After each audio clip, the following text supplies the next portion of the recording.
You know that feeling when you wake up at 3 in the morning and your feet aren't there? Not painful, not burning, just gone. Like someone wrapped them in cotton and cut the connection. You sit up, you press them to the floor, you wait. The tingling starts, the blood comes back, and you think, at least they're still waking up. At least they still come back.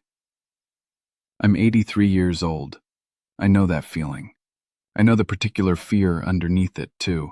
The fear that one morning they won't come back the same way, that the numbness will be a little deeper, a little higher, a little more permanent than the morning before. That fear is not irrational. It is the correct reading of what is actually happening inside your feet when blood sugar runs high for years. And most people living with it have never been told the mechanism. They've been told to manage their blood sugar. They've been told to wear good shoes. Nobody sat down and explained what is actually going on in the tissue. I'm going to explain it today, and I'm going to tell you exactly what I soak my feet in every evening and why the mechanism behind it is supported by research, not folklore, not wishful thinking, research. Your doctor didn't walk you through this, not because it isn't real, because your appointment ends before there is time. I've heard that from too many people over too many years. 8 minutes, a prescription refill, a reminder to check your numbers. The mechanism never gets covered. That changes today. Before I get into it, if your feet go numb at night or in the morning or during the day, drop the word numb in the comments right now. Just that one word. Tell me how long it's been going on. I read every single comment on this and I want to know where people are starting from. Here is what is happening inside your feet. Not poor circulation, the specific chain. When blood sugar stays elevated for years, glucose binds to proteins throughout your body in a process called glycation. The compounds that result, advanced glycation end products, accumulate in the walls of your smallest blood vessels, your microvessels, the ones responsible for delivering oxygen and nutrients to your peripheral nerves. Research has consistently linked this accumulation to stiffening and narrowing of those tiny vessel walls. And narrowed microvessels mean reduced blood flow to the nerve tissue they supply. Here is what nerve tissue does when it is chronically underfed. First, it slows. The signals it sends become weaker, less frequent, less reliable. The sensation of pressure, temperature, position, all of that depends on those signals. When they weaken, the feet go quiet. That quiet is what you feel as numbness. It is not the absence of a problem. It is the presence of one that has been building long enough to silence the alarm. Second, the structural tissue of the nerve itself begins to change. The myelin sheath, the insulating layer wrapped around each nerve fiber, thins under conditions of chronic poor circulation and elevated blood sugar. Studies in diabetic neuropathy have linked this thinning to progressive loss of sensation in the extremities. The feet go first because they are furthest from the heart. The microvessels there are the smallest. The margin for reduced flow is the narrowest. Third, and this is the part almost nobody explains, magnesium. Your peripheral nerves require magnesium to conduct signals properly. Your insulin receptors require magnesium to respond to insulin at all. When magnesium is low, and research indicates a significant portion of people with long-term type 2 diabetes are running suboptimal magnesium levels, insulin resistance worsens, blood sugar stays elevated, and the glycation process feeding the first two problems continues unchallenged. Low magnesium does not cause neuropathy directly, but it maintains the conditions that allow neuropathy to progress, and most people have never had their magnesium tested.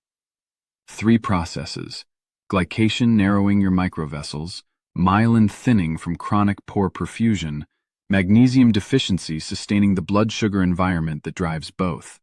All 3 running simultaneously in your feet. If your feet burn at night, or go numb, or feel cold no matter how many socks you wear, please don't ignore it.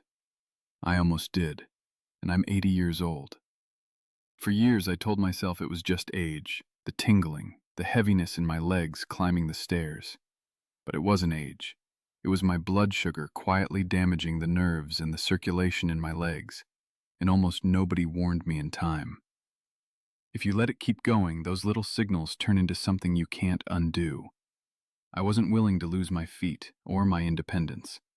So I started doing one thing every single day to help support healthy blood sugar and protect my legs. I'll show you exactly what in this video.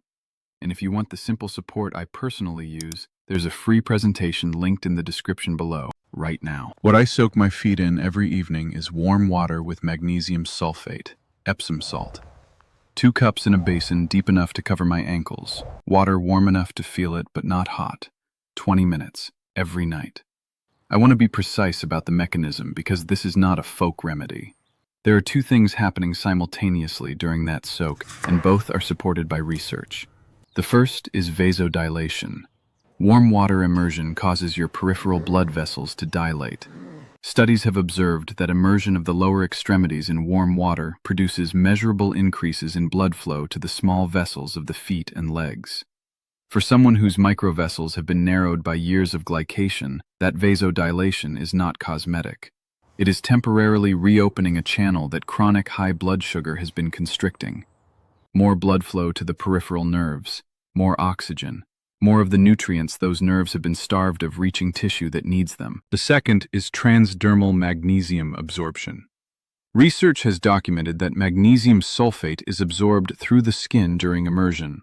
The rate is modest. This is not a replacement for dietary magnesium, but it is real and measurable. And for someone whose systemic magnesium has been running low, that additional daily input matters. Studies suggest that adequate magnesium levels support healthier insulin receptor sensitivity, which means better blood sugar response, which means slower progression of the glycation process that is narrowing the vessels feeding your feet. Warm water, vasodilation, magnesium absorption. 2 mechanisms, 1 basin, 20 minutes. The Epsom salt costs under $5 at any pharmacy, Walmart, or grocery store. A 5-pound bag lasts weeks. I use 2 cups per soak. I do it every evening before bed because the overnight window, the hours when your liver is most likely to release stored glucose while you sleep, is the window I want to enter from the best possible position. Feet with better circulation going into sleep are feet with a better overnight environment. I'm not telling you this repairs damaged nerves. I'm not telling you it reverses neuropathy. What I am telling you is that it addresses the circulatory environment those nerves live in. And environment, maintained deliberately and consistently over months, is how slow biological processes either continue or slow down. Talk to your doctor before adding anything to your routine, particularly if you have open wounds on your feet or any skin condition. That conversation matters. A man wrote to me recently, 76 years old, 20 years diabetic. Feet numb from the toes to mid-arch, had been that way for 4 years. He'd been told there was nothing to do but manage the blood sugar. Nobody had ever talked to him about circulation specifically. Nobody had connected the magnesium. When he started addressing the evening window deliberately, the soak, dietary changes, the protein before bed, the pattern shifted, not in a week, over months. The numbness did not disappear, but it stopped deepening. I share that not as a guarantee, but as a pattern I have heard described more times than I can count. If you made it this far, you already understand more about your own legs than most people your age ever will. That matters. You know now that the burning, the numbness, the cold feet, they trace back to one thing: blood sugar slowly working against your nerves and circulation. And you know the goal isn't a miracle. It's protecting your ability to stand, to walk, to stay independent. That's why, alongside everything I showed you today, I use a simple daily support to help keep my blood sugar in a healthy range, so my legs keep carrying me where I want to go. I put the free presentation in the description below. Go watch it. And as always, keep working with your doctor. This supports your routine. It doesn't replace it. The numbness in your feet is not a verdict. It is a signal. It is your body telling you that the microvessels feeding your peripheral nerves are not delivering what those nerves need, and that the blood sugar environment sustaining that problem has not been fully addressed. That environment can be supported, not cured overnight, supported consistently, deliberately, with what the research actually points toward, alongside your doctor's plan. If you choose to take that support seriously, the link below this video covers a natural blood sugar support option designed to work with your treatment, not replace it. Look at it. Bring it to your next appointment. Ask the question. And drop numb in the comments. Tell me which foot. Tell me how long. Tell me what you've already tried. I read every single one. Your feet haven't gone quiet because there's nothing left to say. They've gone quiet because the signal is being blocked. And the block has a name, a mechanism, and a response. The link below is the next step. One conversation with your doctor is all it takes to find out if it applies to you.